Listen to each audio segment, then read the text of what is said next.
Welcome back to Les Schwab Tire Center's Outdoor GPS. It's time for Owin's Field Report, sponsored by Les Schwab Tire Centers. Now, this was a really weird week, and I'm going to call this duck season to this point kind of a weird one. And a lot of that's just because of conditions. It's been warmer November than normal. We had a lot of rain early, and that obviously all that water is gone now. Sheet water has definitely disappeared in a lot of the areas that did fill up, although there is still some sheet water around. The birds that I've been kind of picking on, and I mentioned this last week, they flat disappeared. Well, they've been found. Unfortunately, they're in an area that's not accessible. Literally thousands and thousands and thousands and thousands and thousands of ducks, it seems like.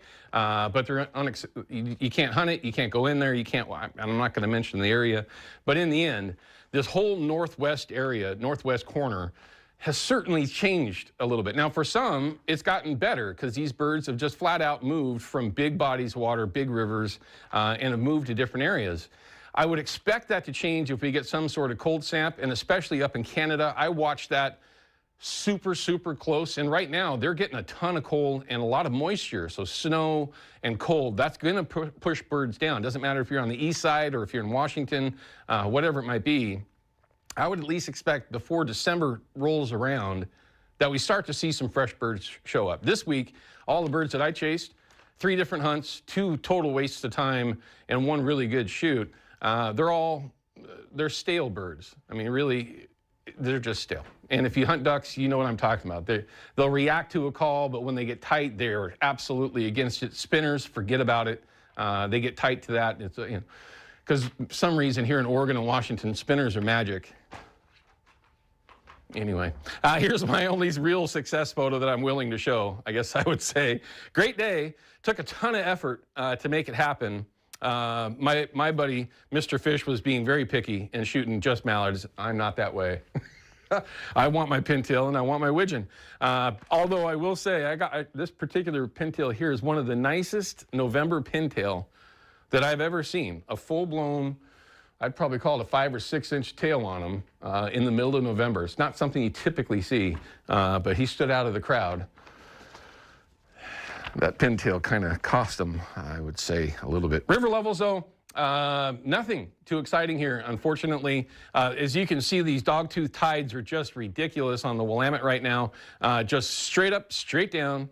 And, depending on what it is that you're doing, if you need current for, like if you're going to be out catch and release sturgeon fishing, you really want to be out there on that outgoing tide because the incoming tide is absolutely turning the water around on the Willamette right now. And for that matter, if you were out playing around on the Columbia, it'd be the same thing. The tides are just crazy and very low conditions overall. This is where things are a bit interesting, especially for a lot of us that are starting to get ramped up and excited about winter steelhead. That's literally right around the corner. I was just talking about that with Shane and his buddy here. Couple of weeks, things are going to start getting a little interesting. We need water in the rivers, and it looks like we're going to get a little shot of that towards the end of this week. Up along the coast, same thing. And the coast really needs it. It went from higher conditions, off color, this and that, to very, very low and clear, and that's going to change very quickly. Still some folks out there catching silvers. Of course, Chinook are being caught. I haven't heard any rumors yet of a winter steelhead. Seems like every year we kind of hear about that first one that gets caught somewhere, whatever. Either be the last part of November or first week of December. And a few of those times, even with photos, a few of those times it turned out that they were silvers. But in the end, still a bit early to be thinking about that. But look at the Nehalem. Well, that system always gets big bounces and then drops really, really quickly. So lots of stuff to look forward to. It might be post-Thanksgiving week, which, can you believe it? Thanksgiving is like, geez, just a handful of days away. The old school days of starting winter steelhead season on Thanksgiving Day, those are long gone, at least for us here in Oregon. For those in other parts of Washington, I don't fish there, so I don't know. But yeah, we're still just a little ways away before we're going to start getting too excited, of course, about winter steelhead fishing. But it's not far away. This will be a good start to get some water in the systems. Okay, Procure. Don't forget, Jason at Procure.com. Make sure you send him that email. You'll enter yourself in to win that prize pack each week. And I've met, like this week, I actually met another person that won that prize pack. Just because you don't win doesn't mean it's not real. children.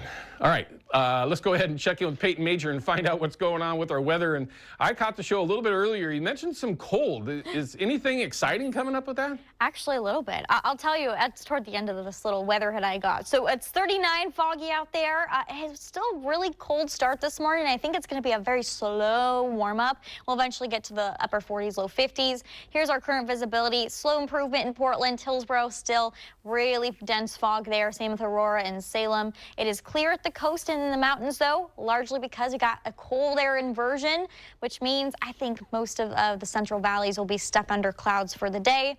Basically, it's just not going to get warm enough for long enough to have that fog clear. Looking at our forecast for tonight, though, we'll see some clouds increase. A weak front comes tomorrow morning. Timing sped up a little bit with this system, so most of it falls while we're sleeping, maybe the first little part of the morning as you're waking up, but this thing will be out of here by noon, and we'll start to see pretty dry conditions by the afternoon. A few showers on Monday, nothing too spectacular. I think that'll actually be our driest day this week. Evening rain Tuesday, Wednesday, and then Thursday, we got some showers for Turkey Day. So this is a little bit of a change because our jet stream has been up into Canada. We've had kind of a warm and mild November so far, so this will change things up a bit, give us a more typical end of November as we're wrapping up this week. There's that front for tomorrow. Very weak system Monday, as I said, and then this is Tuesday's system. Tuesday, Wednesday will likely be the wettest days this week, and then this is Thanksgiving. Not super impressive. This is our European model. Doesn't show great high resolution data that far in advance. So this is kind of just a lump sum of what we're going to see on Thursday. But again, I wouldn't expect it to be a washout. As far as passes go, I think there'll be a little snowy Monday morning and then bare all the way through Thanksgiving, possibly even through Black Friday. Okay, here's the fun stuff. So we got Arctic air that's been sitting up to the north. Basically, it's going to stay there through Thanksgiving. Don't need to worry about the temperatures dropping dramatically until after the fact. Just in time for December, we get that cold air coming from Canada, and this is what's going to give us probably that first taste of winter. Chilly east wind, lows in the 20s and highs in the 40s. Here's the kicker, though, likely dry, which means lowland snow is kind of out of the picture, at least for the next 10 days or so. Something we'll be watching. Of course, December does open the chance there. But all in all, we won't see that cold blast until beyond this next Friday, so beyond the 7-day forecast. That's why you don't see that here.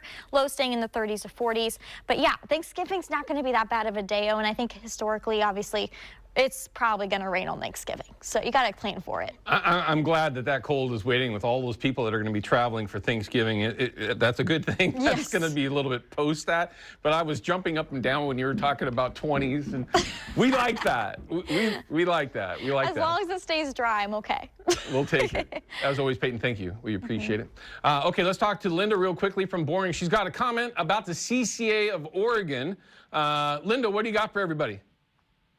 Well, my husband and I can't drive at night, so we never make it to the CCA banquet. But I wanted to say a shout out and a thank you for CCA and their hatchery program. We had to go up to the food bank this year to get a box, and we got 2 cans of salmon, compliments of the hatchery and CCA. Very cool. And Owen, the best gun dog my dad ever had was my mother's German Shepherd. Oh, really? Yeah, that dog, if you stuffed her ears with cotton, she'd bring back anything. If it went down, she was on it.